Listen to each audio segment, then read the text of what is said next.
आप BJP join करते हैं? मुझे लगता है कि मैं अपनी पूरी करियर में जिससे सबसे ज़्यादा हेट करता हूँ, क्योंकि बुराड़ी की 11 डेथ्स हुई थी, लो और गोगी गैंग वॉर था। लेकिन ज़रूर है चूँकि वो घटना इतनी भयावह थी। लेकिन ये जितने भी वो गैंग वैंग बार 2013 में उन्होंने तकरीबन 10,000 वोटों से लेट श्री कृष्ण त्यागी जी को चुनाव में हराया था। एंड देन इन 2020 ही won with a major margin that was around 88,000 votes. और ये इसकी स्थापना जब निर्भया का जब ये घटना हुई थी, तो चाइल्डहुड से ही क्या मतलब आपके अंदर ये सारी स्पेशलिटीज थी कि I would like to become a leader? तो मतलब आप अग्री करते हैं कि बच्चों में थोड़े बहुत शैतान भी थे आप? अच्छा इंजीनियर बन जाएगा, डॉक्टर बन जाएगा, ब्यूरोक्रेट बन आईएएस बन जाएगा, आईपीएस बन जाएगा। अगर 11 में आंदोलन नहीं होता तो शायद आज भी वो सर काम करते रहते, या यूं कहें कि डीडीए एक प्रॉपर्टी डीलर की तरह बन के रह गया। हालांकि क्रिटिक्स आजकल बहुत ज्यादा हो गए हैं। इतनी स्ट्रॉन्ग स्ट्रेटेजीज और उसे ग्राउंड लेवल पे इम्प्लीमेंट करना। इस रिजल्ट के लिए आपको लोगों के दिल में स्पेस लाना पड़ेगा। ये केवल खंभों पर पोस्टर टांगने से नहीं हो सकती। और कितने लेवल तक ऊपर पानी आ गया।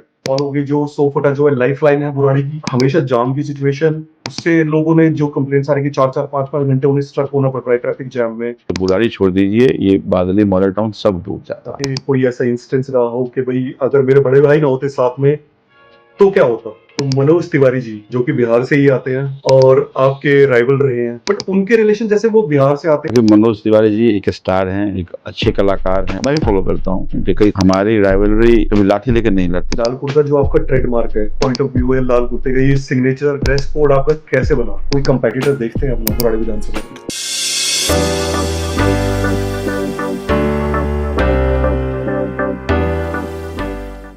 और आइए अब आपको मिलवाते हैं बुराड़ी से केजरीवाल के विधायक संजीव झा से। भारत माता की, भारत माता की।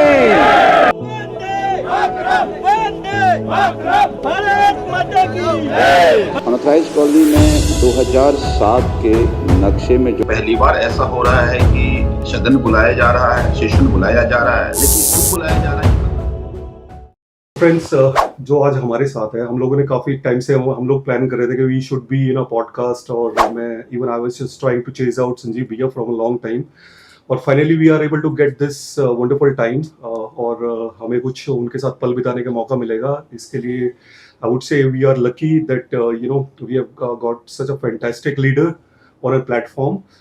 तो सबसे पहले मतलब इंट्रोडक्शन की तो हालांकि उन्हें ज़रूरत नहीं है, क्योंकि मतलब दिल्ली विधानसभा से लेके बिहार तक और इनफैक्ट गुजरात और गोवा, अगर जो आप बात करेंगे तो मतलब he is quite familiar with the people.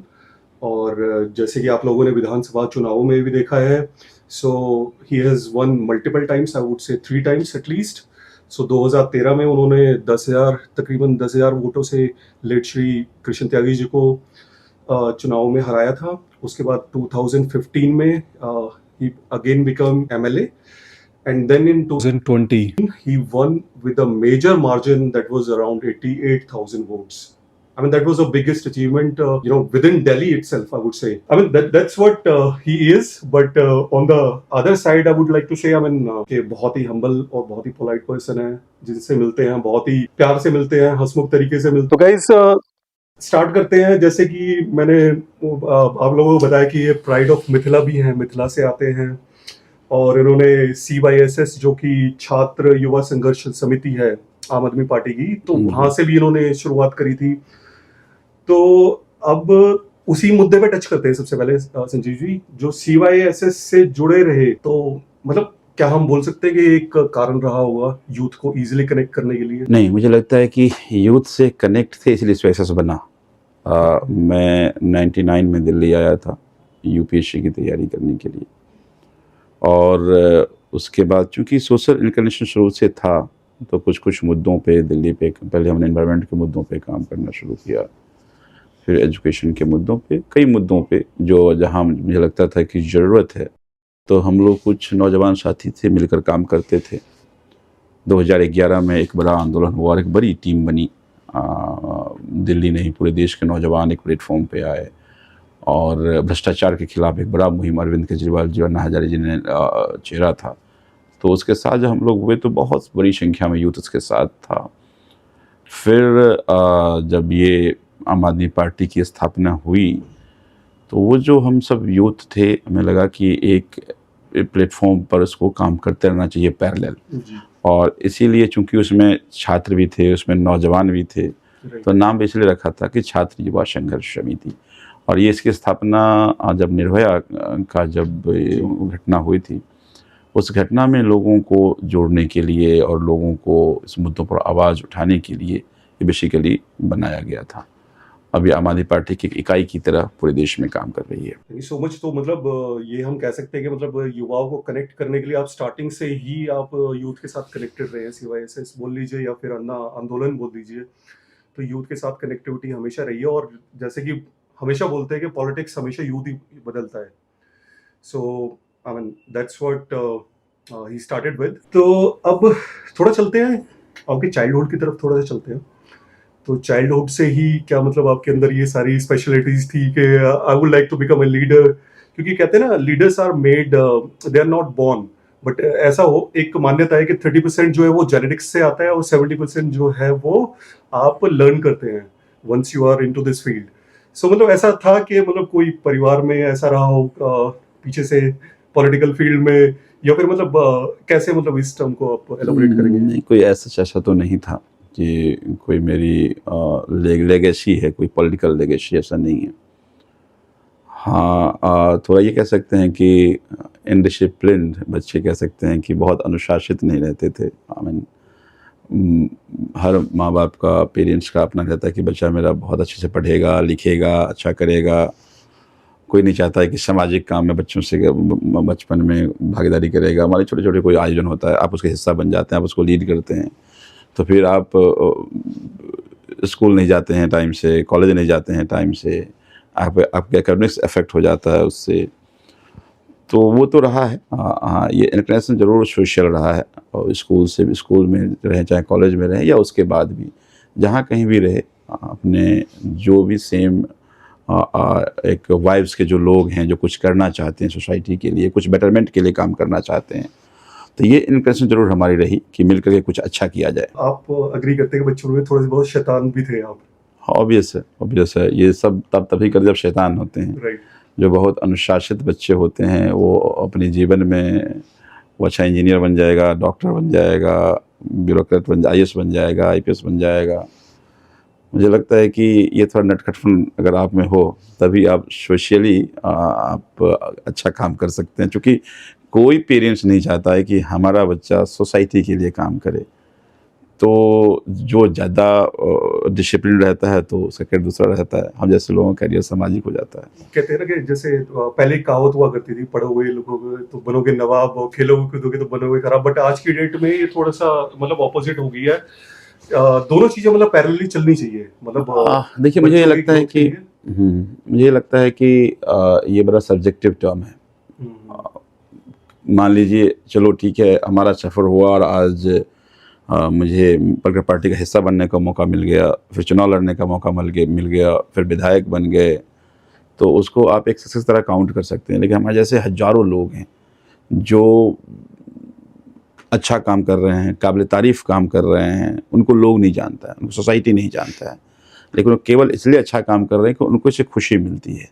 तो आप बहुत सारे काम इसलिए नहीं करते कि इससे मेरा करियर क्या होगा, इसमें ये कोई ABC नहीं है कि ये करके भी जाएंगे। अगर पढ़ाई लिखाई करते हैं कि ठीक है भाई, हम इंजीनियरिंग कर लेंगे तो मुझे नौकरी मिल जाएगी, फिर हम अब्रॉड चले जाएंगे, फिर फलाना टाइप जो टॉप 4 कंपनी उसके हिस्सा हो जाएंगे। जो सोशल काम करता है वो इसलिए करता है कि उसको सेटिस्फैक्शन मिलता है इससे। तो कई लोग अब उसमें सफलता एक बाइनरी है, हो सकता है कि आपको मिल जाए, लेकिन हम इसलिए ये सोच के नहीं करते हैं कि हमारा कोई वो लक्ष्य है कि हमें आगे जाकर के ये हासिल करना है। अगर 11 आंदोलन नहीं होता तो शायद आज भी हम लोग सोशल काम करते रहते, और ऐसे हज़ारों लोग कर रहे हैं। सो कहीं ना कहीं फिर ये बात आपके मन में बचपन से थी कि देश के लिए कुछ ना कुछ करना है? हाँ, सोसाइटी का कुछ ना कुछ करना है। और हमेशा जहाँ कहीं भी, मतलब मैंने स्कूल डेज से जहाँ कहीं मुझे लगता है स्कूल में कमियाँ होती तो उससे बात करते थे, जहाँ रहते थे वहाँ अगर कुछ दिक्कतें होती थी, लगता था इसको ठीक करना चाहिए, उस पर काम करते थे। तो मुझे लगता था कि जहाँ कहीं भी आपकी उपयोगिता हो पाए चीज़ों को ठीक करने में, बेटर करने में करना चाहिए। मुझे लगता है ये हर नौजवान को करना चाहिए। आप अच्छा कर रहे हैं पर आप सुरक्षित तभी हैं जब सोसाइटी सुरक्षित है। जब आप बेटर तभी हो सकते, सोसाइटी बेटर हो सकता है। आप अच्छा घर बना लेंगे, आप अच्छे से रह लेंगे, लेकिन आपका पड़ोस अगर शांत नहीं है, अच्छा नहीं है, तो आप का ओवरऑल ग्रोथ अच्छा नहीं हो सकता। तो मुझे लगता है कि हर एक व्यक्ति को अपने साथ साथ जो सोशल पर्सपेक्ट है उस पे लोगों को थोड़े से अपने पार्टिसिपेट जरूर करना चाहिए। अपने आसपास के लिए हमें डेवलपमेंट के बारे में हमेशा सोचते रहना चाहिए, and that's how you grow. तो चलिए अब चलते हैं बुराड़ी विधानसभा पे, जहाँ से आप एमएलए हैं। तो इतनी चैलेंजिंग विधानसभा जहाँ पे बहुत सारे इंसिडेंट्स हो चुके हैं, आपने मतलब हमारे व्यूअर्स ने अगर जो देखा होगा, और सबने इनफैक्ट सब जानते हैं, जो कि बुराड़ी की 11 डेथ्स हुई थी, बड़ी फेमस डेथ्स थी हमारे यहाँ की, और वो काफ़ी न्यूज़ में भी रही थी। उसके बाद फिर टीलो और गोगी गैंग वॉर था। तो ये सारी चीज़ें मतलब इतनी चैलेंजिंग चीज़ें हमारी विधानसभा ने देखी है, और साथ में फिर जो अंडर डेवलप्ड कॉलोनीज हैं, राइट, और जो कि डे टू डे इश्यूज हैं अपने बुराड़ी विधानसभा के लोगों के। तो इतनी चैलेंजिंग विधानसभा होने के बाद मतलब आप इतना कूल कैसे रह जाते हैं, सबसे पहली बात तो ये है। हाँ, मैं मानता हूँ, मैं आपके पास से सहमत हूँ कि चैलेंजेस बहुत हैं। देखिए, ये जितनी भी घटनाएं, चाहे वो जो आप बुराड़ी की वो घटना की बात कर रहे हैं जिसमें 11 लोगों की मौत हो गई थी, ये कोइंसिडेंस था। इसमें ऐसा नहीं है कि यहाँ की सोसाइटी कोई ऐसा पर्सपेक्ट से कारण वो हुआ, तो वो किसी के हाथ में नहीं है, अनफॉर्चुनेट है, वो उसको कोई ठीक नहीं कर सकता। ये सडन एब्रप्ट एक इमोशनल आउटरेज रहा होगा जिसके कारण घटनाएं हुई। लेकिन ज़रूर है, चूँकि वो घटना इतनी भयावह थी कि पूरे देश में या इस पर कई सारे मैं देखता हूँ कि आजकल जो नेटफ्लिक्स कुछ सीरीज भी बना है इस पर, तो वो बड़ा घटना था और बड़ा दर्दनाक घटना था। लेकिन ये जितने भी वो गैंग वैंग बार, हालांकि है ये पड़ोस में, लेकिन हाँ हमारे को इम्पैक्टेड जरूर रहता है। इससे कोशिश रहती है कि इस सब से कैसे बचाया जाए, इससे कैसे अपनी कॉन्स्टिट्यूएंसी को ऐसे लोगों से सुरक्षित रखा जाए। चुनौती ज़रूर है, वो रोज़ का काम है और वो किसी एक का काम नहीं है। लेकिन कॉलोनी की इंफ्रा की भी बात करें तो मैं बिल्कुल सहमत हूँ कि बड़े ही चैलेंजिंग कॉन्स्टिट्यूएंसी है, चूँकि अनऑथराइज कॉलोनी से बसा हुआ कॉन्स्टिट्यूएंसी है। और नाम ही अनऑथराइज, तो गवर्नमेंट कहती है यहाँ डेवलप ही नहीं कर सकते हैं। अब लोग रह रहे हैं, पानी पीने को पानी नहीं है, सड़कें नहीं है, बिजली नहीं है, तो बड़ी चुनौती। कोई प्लान डेवलपमेंट नहीं है, कोई प्लानिंग नहीं है, कोई दिल्ली की दुविधा ये है कि ये मल्टी गवर्निंग इंस्टीट्यूशन होने के कारण भी चैलेंज। अब देखिए, डीडीए का ये जिम्मेदारी है कि यहाँ डेवलपमेंट कैसे होगा, जो केंद्र सरकार के पास है। डेवलपमेंट करना दिल्ली सरकार की जिम्मेदारी जो हमारे पास है।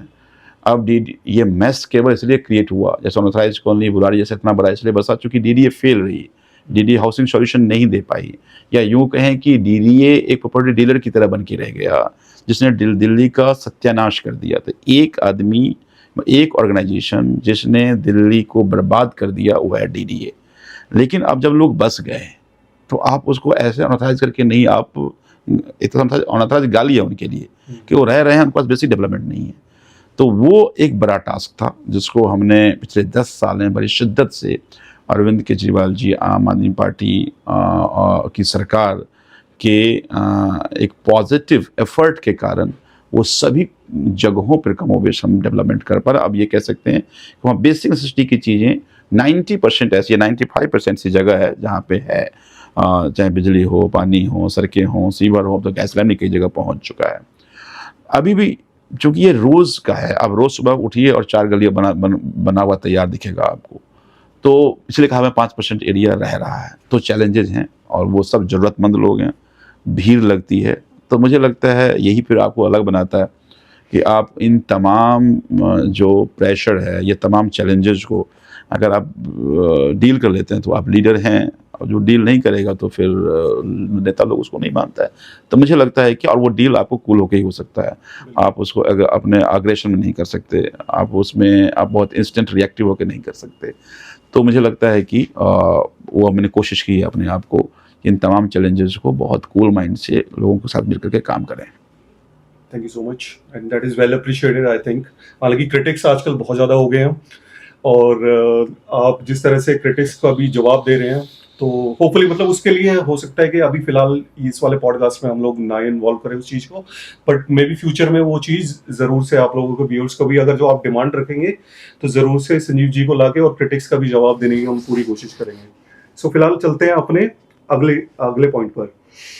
तो संजीव जी, जैसे कि मैंने पहले टच कर चुका हूँ कि आप 3 बार बहुत अच्छे से विन करके आए हैं, तो इतनी स्ट्रॉन्ग स्ट्रैटेजीज और उसे ग्राउंड लेवल पे इम्प्लीमेंट करना, तो मतलब किस तरह से आप इतनी स्ट्रॉन्ग स्ट्रैटेजी बनाते हैं और फिर इसे ग्राउंड लेवल पे लेके आते हैं पूरी टीम के साथ?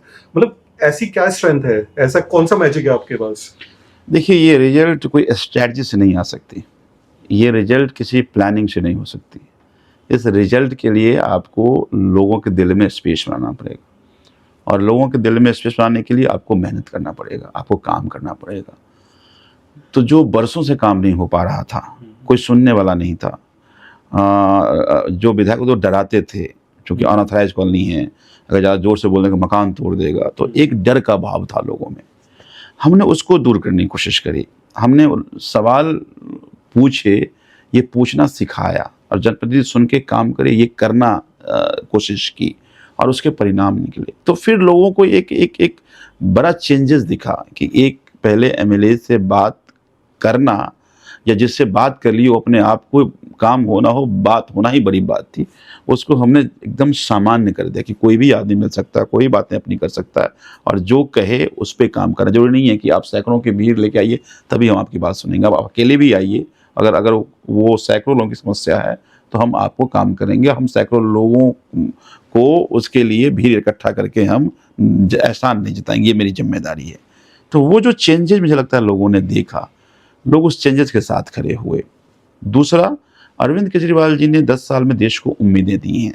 दिल्ली की हर गरीब बेनिफिशियरी रहा है। अरविंद जी कहते हैं कि अपनी योजनाओं में ज़्यादा जगह उसको दो जिसको ऊपर वाले ने कम दिया है। तो जिसको ऊपर वाले ने कम दिया है, सरकार उसके लिए ज़्यादा जगह अपनी योजनाओं में दी, जिसके कारण लोग उस योजनाओं के साथ साथ अरविंद केजरीवाल जी से जुड़े। तो ये दोनों हैं, एक कि हमारी जो अपने कॉन्स्टिट्यूएंट से रिश्ते हैं, जो हमारी अपनी लोगों से रिश्ते हैं, और दूसरा जो अरविंद केजरीवाल जी का 10 साल में जो काम है उससे जो उम्मीद जगी है, इसके साथ लोग जुड़ रहे हैं। और वो एक कारण है कि इतना बड़ा मैंडेट मिल जाता है। ये मैंडेट कोई पॉलिटिकल पार्टी को वर्कर से नहीं हो सकता, ये मैंडेट कोई स्ट्रैटेजी से नहीं हो सकता, कोई प्लानिंग से नहीं हो सकता। ये आप अगर लोगों के दिलों में जगह बना लेंगे, ये केवल खंभों पर पोस्टर टांगने से नहीं हो सकती है। लोगों के दिलों में आपका पोस्टर होना चाहिए, लोग ये माने कि हाँ ये मेरे हैं, मेरे साथ खड़े हो जाएंगे। तो मुझे लगता है उसका ये परिणाम है। बिल्कुल बिल्कुल, बहुत सही बोला आपने। तो हालांकि मैं बुराड़ी विधानसभा के जितने भी व्यूअर्स होंगे हमारे, तो मैं उनसे रिक्वेस्ट करूंगा, ये तो एमएलए सर ने जितने सारे पॉइंट्स हैं, उनके जो एफर्ट्स हैं उन्होंने अपने 100% दिया, बट स्टिल अगर जो आप रेटिंग करना चाहते हैं out of 10, how would you rate and how much you would give it to MLA Sanjeev Jha ji? तो उसे कमेंट में आप जरूर करके बताइएगा कि आउट ऑफ 10 आप कितनी रेटिंग देना चाहेंगे संजीव जी के काम को। So will pass this over to directly over to Sanjeev ji. So guys, चलते हैं। जैसे कि आप देख रहे हैं पॉडकास्ट बहुत ज़्यादा इंटरेस्टिंग चल रहा है, और जो मतलब मुझे नहीं लगता कि इस तरह का पॉडकास्ट जो है आज तक हेल्ड हुआ होगा सर के साथ। सो अब चलते हैं अपने नेक्स्ट पॉइंट पे, जो कि है सोफुटा रोड। बहुत ही हॉट टॉपिक रहा है। मतलब जितने भी इलेक्शंस आते हैं, जब इलेक्शन उठ के आता है तब कभी तो जाम का उठ के आ जाता है कि नहीं अभी जो है वो जाम बहुत ज्यादा लग रहा है। उसके पैरेलली आपने लास्ट जब हमने देखा था कि तो बुराड़ी का जो पुश्ता था, तो पुश्ते का चौड़ीकरण आपने करा था, और चौड़ीकरण के रहते हुए तो बहुत ज्यादा फ्लड की सिचुएशन हो गई थी गाइस। अगर जो मेरे पास ड्रोन शॉट्स रखे हुए तो I will show it to you guys कि कितना ज्यादा मतलब ट्रेमेंडस अमाउंट ऑफ वाटर जो था वो छोड़ा गया था दिल्ली में, और कितने लेवल तक ऊपर पानी आ गया था। तो मतलब जगतपुर गांव और पीछे के जितने आप बाबा कॉलोनी और ये सारा कुछ अगर जो देखेंगे उस टाइम पे रिकॉल कर पाएंगे, तो that was a tragic situation for everyone. But किसी ने इस बात पे, बहुत ही कम लोगों ने इस बात पे गौर दिया होगा कि जो पुश्ते का लेवल था वो 4 से 5 फुट 4 से 5 फुट अगर जो मैं सही हूँ तो वो उठाया गया था। जिस टाइम पे उसका चौड़ीकरण हुआ तो 4 से 5 फुट उसे ऊपर लेके आया गया था। तो उसे ऊपर लाने की वजह से जो जितना लेवल पानी का आया, that was under a control situation. मैं नहीं बोलूंगा कंट्रोल, नहीं कहना चाहिए, but still we were able to save our पुश्ता टू सम एक्सटेंट। तो ये तो मतलब एक अप्रिशिएटेड काम है, जो कि in fact personally I would say that was a great achievement. But coming back to the point, 100 फुटा तो हालांकि बुराड़ी का जो पुश्ता है वो चौड़ा आपने करवाया, उसके लिए अब जो ट्रैफिक है उधर से भी डाइवर्ट होके जाता है। बट अगेन सिचुएशन जो है फिर से वही फॉल होगी, जो 100 फुटा जो है लाइफ लाइन है बुराड़ी की, तो हमेशा जाम की सिचुएशन। और अभी जो है धूल मिट्टी और क्या कहते हैं जो ट्रैफिक जैम है, उससे लोगों ने जो कंप्लेंट्स आ रही है कि 4-4 5-5 घंटे उन्हें स्ट्रक होना पड़ रहा है ट्रैफिक जैम में। बट आपने, मैं रिसेंटली देखूंगा आपने जाके रोड पे और पर्सनली जितने भी काम की सुपरविजन है आप वो कर रहे हैं। बट फिर भी मैं आपका पॉइंट ऑफ व्यू लेना चाहूंगा, इस बारे में आप क्या कहना चाहेंगे? देखिए, बिल्कुल ठीक कहा आपने कि ये 100 फुटा पे लगभग 2 साल पहले सीवर का काम शुरू हुआ। बड़ा ही चैलेंजिंग काम था, बहुत सारी परेशानियां आई और सीवर के काम होने के कारण रोड भी खराब हुआ। कई बार पाइपलाइन डैमेज हो गई, कई बार बिजली डैमेज हो गया, कई बार गैस लाइन डैमेज हो गया। तो बहुत सारी चुनौतियाँ, बहुत सारी परेशानी, क्योंकि रनिंग रोड था, एकमात्र रोड था। Exactly. हालांकि उससे पहले आपने बिल्कुल ठीक कहा कि हमने पहले पुस्तक रोड को चौड़ा किया था कि हमको पता है ये चुनौती आएगी, यहाँ चुनौती अगर आएगी तो वो डाइवर्ट हो जाएगा, तो हाँ, तो वो डाइवर्ट हो जाएगा। कुछ ट्रैफिक तो थोड़ी कम परेशानी आएगी, हो भी ऐसा रहा है। और बिल्कुल ठीक कहा आपने कि अगर देखिए कई बार आपको ऊपर वाले किसी काम का निमित्त बनाते हैं, आपको एक रास्ता बनाते हैं। मुझे लगता है कि 2023 में ये काम पूरा हुआ। मैं 2016 से एफर्ट कर रहा था, 19 में टेंडर हुआ, 23 में काम पूरा हुआ। और अगर मैं वो पुश्ता नहीं उठाया होता, जितना हमने पुश्ता उठाया, लगभग 1.5 मीटर पानी, 1.5 मीटर उठाया और 1.5 मीटर पानी नेक टू नेक हो गया, यानी 1.5 मीटर ऊपर जाता। तो बुराड़ी छोड़ दीजिए, ये बादली, मॉडल टाउन सब डूब जाता। लेकिन 23 के बाढ़ में सिविल लाइन डूब गया, लेकिन बुराड़ी में 1 इंच पानी कहीं नहीं अटका। तो उसके फ़ायदे हुए। अब इस सड़क की चुनौतियाँ थी। अभी लेबर चौक तक हमने काम पूरा कर लिया और सड़क बनाना शुरू कर दिया है। एक लेयर अभी हमने इसको बिटुमिनस कर दिया, आप देखेंगे। अब एक लेयर पूरा हुआ कि ग्रैप लफोर लग गया। अगर मैं वो 3-4 रात जग के नहीं करा था तो शायद वो पूरा नहीं हो पाता। तो मुझे लगता है कि जैसे ही ग्रैप हटेगा, अब दूसरी तरफ भी हमें बनाना है। तो अब फॉर्चुनेटली चीज़ें कंट्रोल में हैं। अब जो परेशानी लोगों ने झेला, ये परेशानी फिर फ्यूचर के लिए ही है। जैसे पुश्ता 4 साल बनाने में लग गए, अब लोग बहुत परेशान हुए थे। अगर हम ये देख के अगर छोड़ देते तो बुराड़ी नहीं बचती। मुझे लगता है आज जो हम सीवर बिछा रहे हैं ये 20 साल 25 साल के लिए है कि सीवरेज की प्रॉब्लम सॉल्व हो गया। उनके लिए बेनिफिशियल। हाँ, तो कुछ काम आप जनरेशन के लिए करते हैं, कुछ काम इंस्टेंट फ़ायदे के लिए नहीं करते कि आपको वोट में नुकसान हो जाएगा, फ़ायदा हो जाएगा। आपसे कहते हैं कि आज के 20 साल बाद बुराड़ी कैसा होगा, ये सोच के आपको काम करना, प्लान करना है। तो ये 20 साल बाद हमारी बुराड़ी कैसा होगा, उसकी नींव आज हम रख रहे हैं। तो थोड़ी परेशानियाँ आई हैं, लेकिन नाउ अब चीज़ें कंट्रोल में हैं एंड होपफुली हम लोग जल्दी ही दूसरी तरफ सड़क को बना लेंगे। जो धूल वूल से लोगों को परेशानी आई थी उससे राहत मिल जाएगी। तो एटलीस्ट जो विजनरी जो एक लीडर होता है, एटलीस्ट उस पर्सपेक्टिव से देखा तो मतलब ये बहुत ही सराहनीय काम है। अगर जो बाकी व्यूअर्स बताएंगे कि किस तरह से है, क्योंकि अगर फ्यूचर का देख रहे हैं तो फ्यूचर 15 से 20 साल तक की प्लानिंग जो हो रही है, एटलीस्ट मतलब उस पर्सपेक्टिव से तो बहुत अच्छा काम है। और आप लोगों को याद होगा 2019 में विधायक जी को एक टर्म दी गई थी, विकास पुरुष, और इनफैक्ट सोशल मीडिया पे बहुत चला था डेवलपमेंट मास्टर। सो ये 2-3 टर्म्स बहुत चली थी उस बारे में। और होपफुली कि ये सारी चीजें जब तक नॉर्मलाइज होंगी तो कोई नई टर्म निकल के आ जाए। अब आई वुड से लेट्स सी, फिंगर्स क्रॉस्ड। तो चलिए चलते हैं अपने नेक्स्ट क्वेश्चन की तरफ। तो अच्छा, राजनीति से हटके थोड़ा सा बात करते हैं और पर्सनल लाइफ को टच करते हैं। तो फैमिली में आप बताइए कौन कौन है? हालांकि बड़े भाई के बारे में आपके साथ बहुत रहते हैं, इन्वॉल्वमेंट रहती है उनकी भी, और बहुत सारे लोग फेमिलियर भी होंगे, तो कुछ तो आप फैमिली को टच करो। और सेकेंडली मैं ये चाहता हूँ कि व्यूअर्स को बताओ कि कोई ऐसा इंस्टेंस रहा हो कि भाई अगर मेरे बड़े भाई ना होते साथ में तो क्या होता लाइफ में, ऐसी कोई इंस्टेंस आई होगी? हाँ देखिए, बिल्कुल हम 4 भाई हैं और मैं तीसरे नंबर पे हूँ। सबसे छोटी मेरी सिस्टर है। ये नहीं पता था किसी को भी शायद। हाँ क्योंकि बाकी लोग बिल्कुल पॉलिटिक्स में इंटरेस्ट कम रखते हैं, अपने अपने काम में लगे हुए हैं। और माँ है मेरी, लेकिन ज़्यादातर वो, मैं मूलतः बिहार से हूँ, मधुबनी मेरी डिस्ट्रिक्ट है, तो मूलतः अपने गांव में ही रहती हैं ज़्यादातर, कभी कदार इधर आती हैं। देखिए, मुझे लगता है कि परिवार की ज़रूरत हमेशा होती है, और कई बार सब आपको साथ छोड़ देता, परिवार साथ नहीं छोड़ता है। तो कई बार ऐसी बहुत सारी सी क्राइसिस हैं जिस क्राइसिस में आपको लगता है कि नहीं, अगर परिवार के लोग नहीं होते फिर भी एक कोई तो ऐसा इंसिडेंट ये अगर रिकॉल कर पा रहे हो आप, बहुत ही सारे इंसिडेंट हैं और बड़ी व्यूअर्स जानना चाहिए। हाँ चाहेंगे, कुछ आगे के लिए रखना चाहिए, सारी चीज़ें बात कर चलिए लेंगे। बात कर लेते हैं इस वाली चीज को। हाँ, तो मुझे ये लगता है कि परिवार का साथ होना हमेशा जरूरी होता है, और परिवार को साथ रखना भी चाहिए। मुझे ये लगता है कि आप लीडर तभी हैं, सबसे बड़ी टेस्ट लीडरशिप की होती है कि आपके परिवार में आपका किस तरह का कनेक्ट है, और परिवार के लोग लीडर मानते हैं कि नहीं मानते हैं। क्योंकि जो 24 घंटे साथ रहता है वो आपको सबसे ज़्यादा रिमार्क्स आपके बारे में, लीडरशिप बारे में दे सकता है। वो किसी के साथ 1 घंटे में अच्छी बात तो कर सकते हैं, हाँ अच्छा एक्टिंग कर सकते हैं, लेकिन 24 घंटे एक्टिंग नहीं कर सकते। तो मुझे लगता है कि अच्छा लीडर वही है जो अपने परिवार को ठीक से इकट्ठा करके रख रहा है। तो मैम का कितना मोटिवेशन रहता है आपके लिए?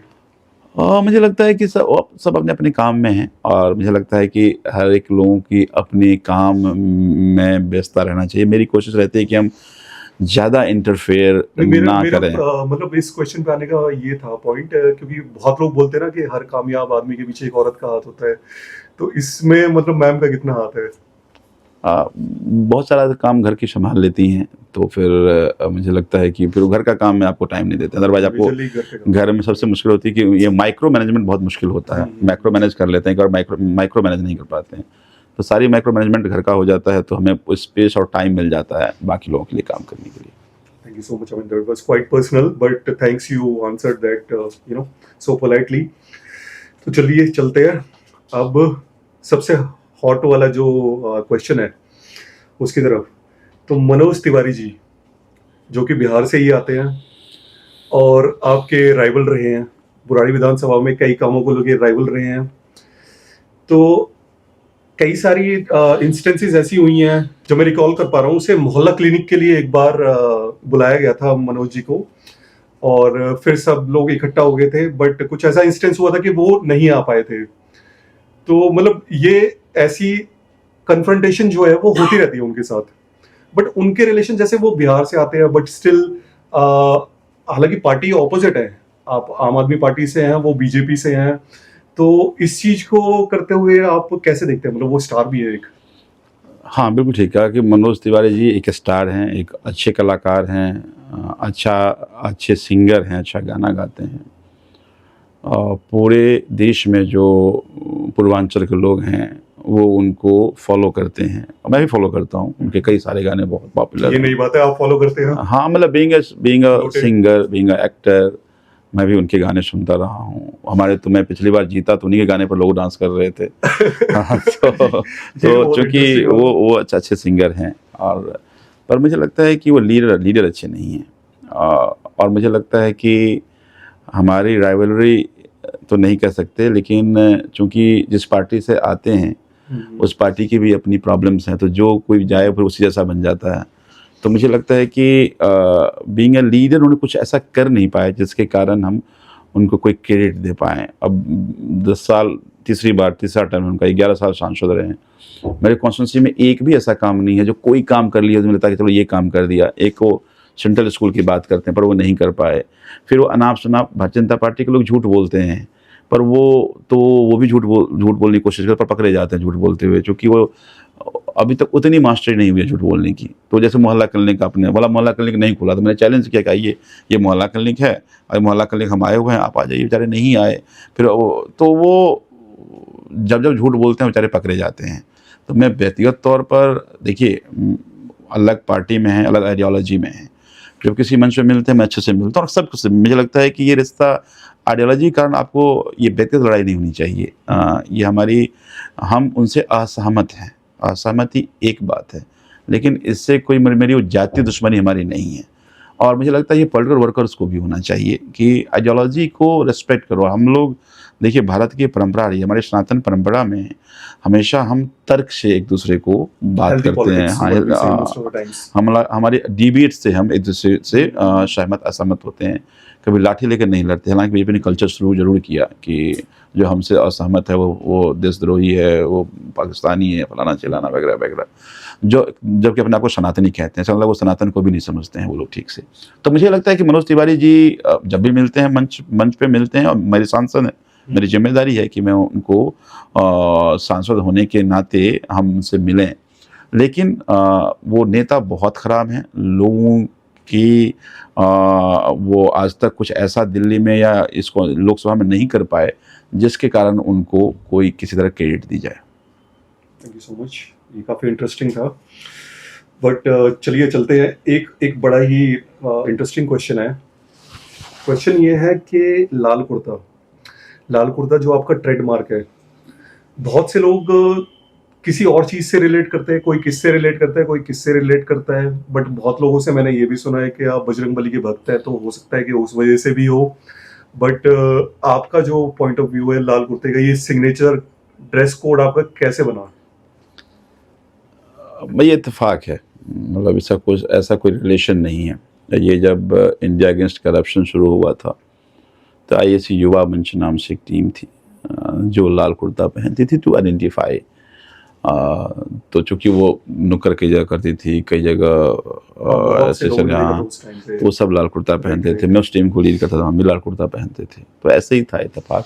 जब सफल हो जाते हैं तो लोग 50 तरह के कोनोटेशंस के निकालते हैं, ऐसा कोई कोनोटेशन है नहीं। But that was quite interesting कि वो टीम थी आपकी, तो you were part of it. और उसका वो ट्रेंड था कि तो इसीलिए तो वो फिर आपको वो संघर्ष, देखिए, फिर वो आप ये जो लाल कुर्ता मुझे उस संघर्ष को हमेशा याद दिलाता रहता है कि हम कहाँ से आए हैं, हमारा पर्पस क्या था। तो कई बार फिर आपको रास्ते से भटकने की कोशिश करते, फिर यही चीज़ें, यही आइडेंटिटी आपको रोकती है। सही कारण है कि हम पहनते हैं। Great idea. एक बड़ा ही इंटरेस्टिंग क्वेश्चन है संजीव जी, आप ये बताइएगा कि इस टाइम पे, हालांकि वो कहते हैं ना कि अगर जो कहीं भी चले, जैसे मोदी जी के लिए हुआ था कि नहीं यार ये डिक्टेटर बनने हैं, तो उसमें ये बहुत सारी चीजें निकल के आई कि नहीं यार वो डिक्टेटर वाली राह पे चल रहे हैं।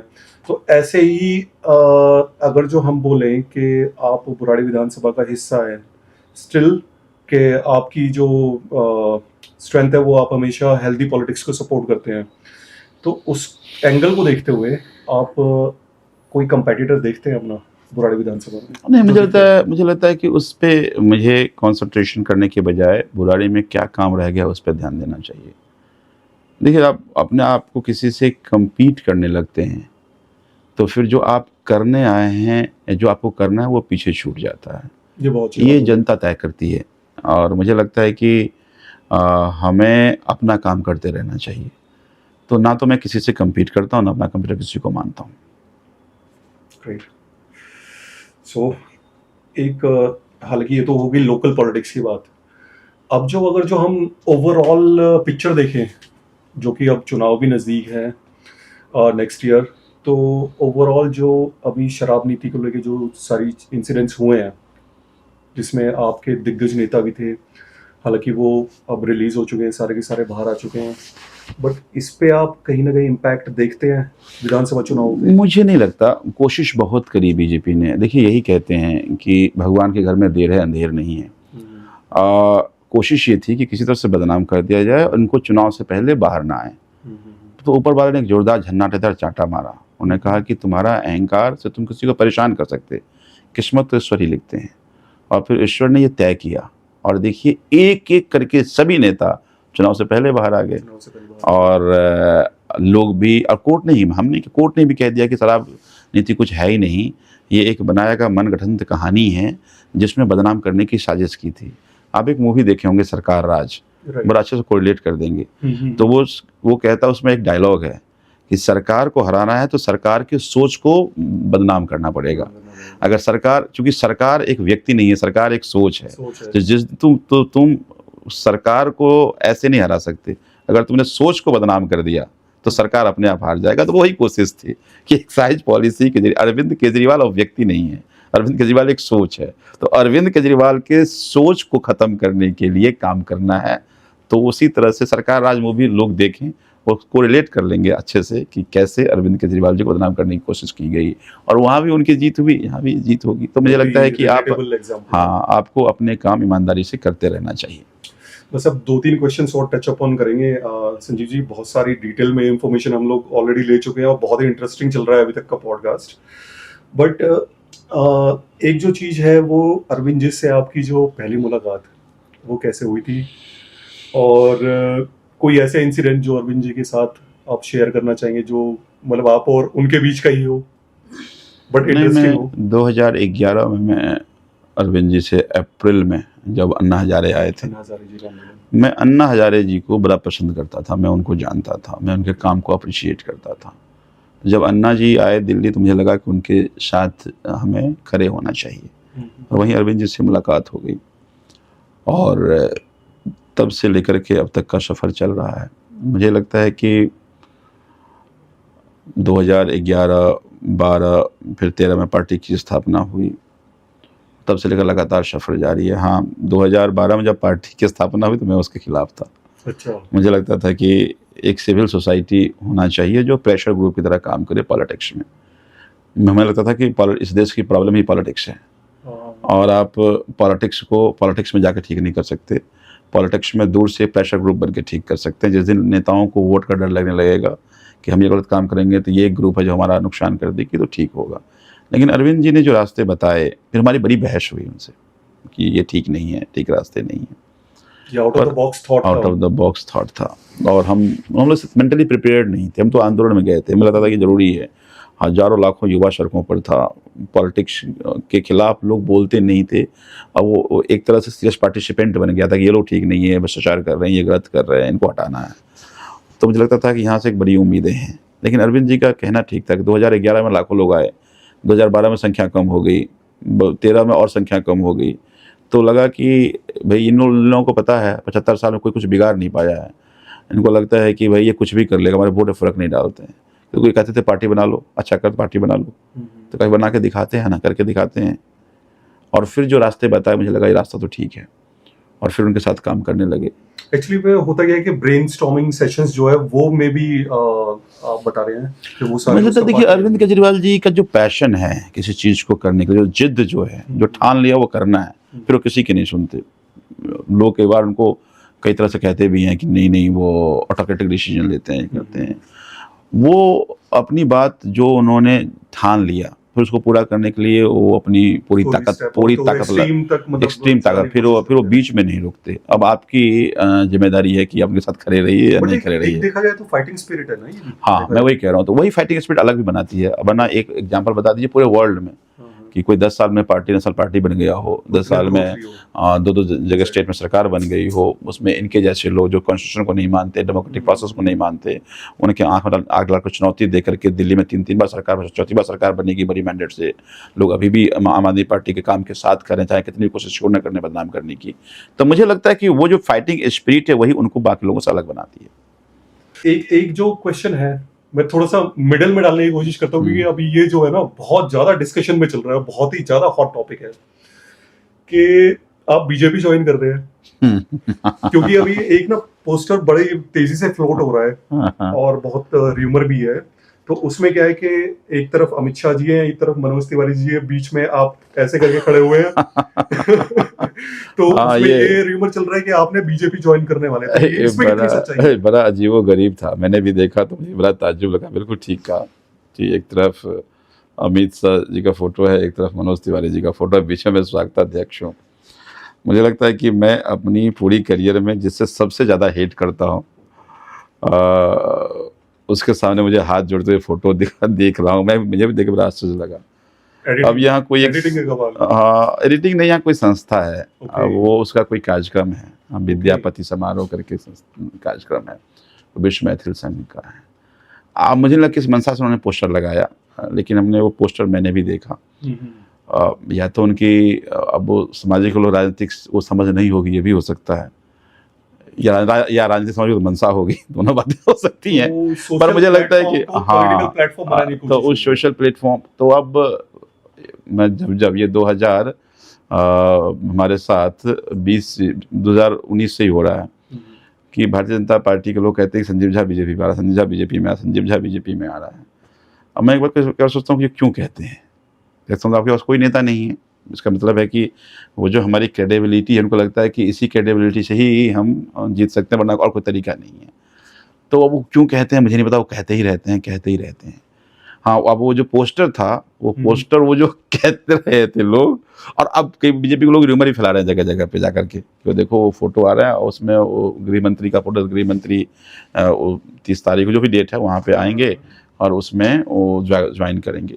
तो ये बिल्कुल र्यूमर है, और ये जो संस्था ने फ़ोटो लगाया उसकी नासमझी है, मुझे लगता है नहीं लगाना चाहिए था, या तो नासमझी होगी या बहुत ज़्यादा समझदार होंगे, दो ही चीज़ें होंगी। कई बार होता है ना, मनसा भी होती है कई बार, मुझे नहीं पता कि क्या सोच समझ के लगाया है, पर मुझे लगता है कि इससे एक जो हवा है, हवा को बल जरूर मिलता है। तो मैं आपके पॉडकास्ट में क्लियर कर दूं कि ये चीजें नलिफाइड है। हाँ, ओवरऑल बोला जाए तो ऐसा कुछ नहीं है, ऑल आर र्यूमर्स। ये बस ऐसी मंशा है भारतीय जनता पार्टी की, और कोशिश करते रहे हैं हमेशा।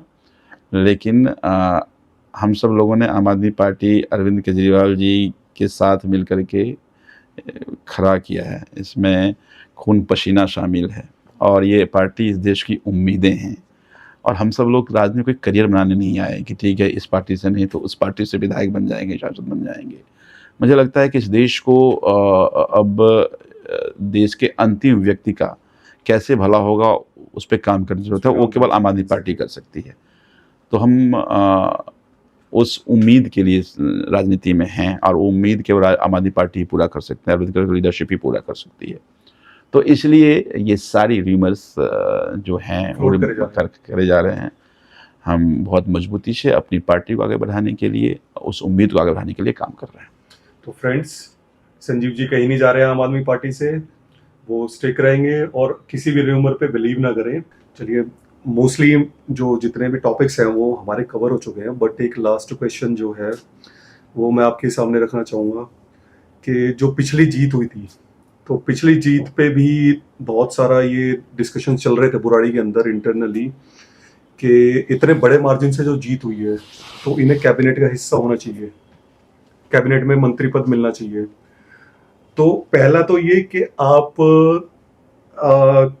कैबिनेट पद के लिए रेडी हैं, और दूसरा ये कि अगर मिला तो आप लेंगे या नहीं लेंगे।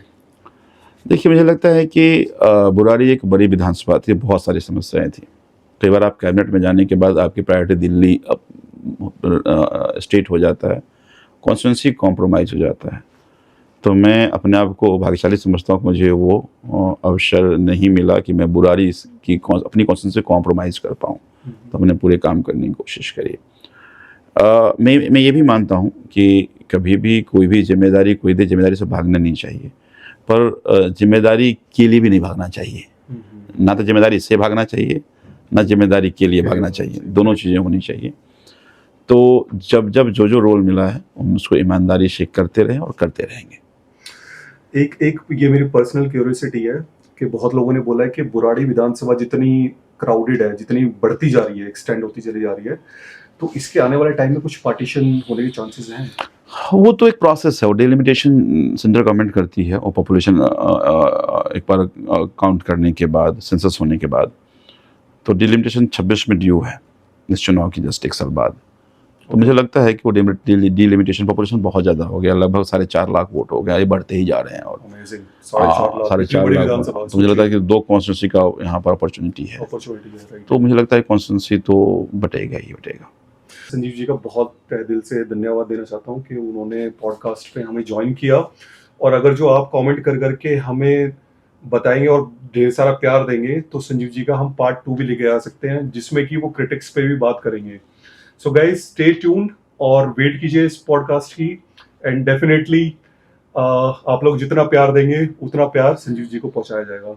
So thank you so much for connected with us and stay healthy, stay tuned. बहुत बहुत Thank you. धन्यवाद.